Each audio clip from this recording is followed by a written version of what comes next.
My name's Boy Goldie, I'm an orthopaedic surgeon. I live and work in North London. I see all sorts of patients that have problems with their arm and their shoulders, so it covers all sorts of upper limb surgery.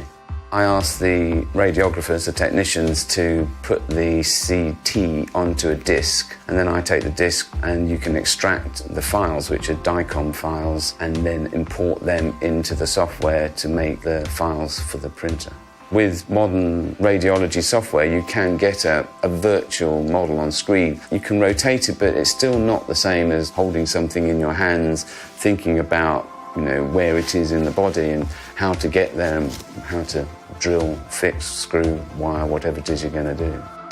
So this is a model of a shoulder blade. There's a fracture along here, so the whole lower part of the blade has separated from the top half. Throughout the operation they had this model on the side and they referred to the model to help orientate themselves and work out where they were going with the operation and putting the plates on. So this was an unusual fracture, and with the help of a model it was fixed satisfactorily and the patient, I think, got a better outcome.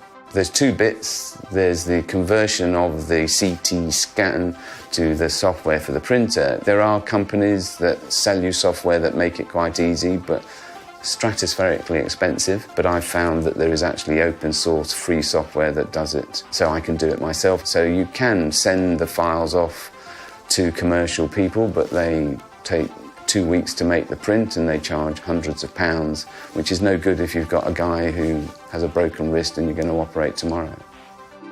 Part of it is for patient education and explaining what they've got wrong with them and appreciating the injury and why I'm going to do what I'm going to do, and a lot of patients find this quite helpful. Some patients like it so much they ask for a copy of the print.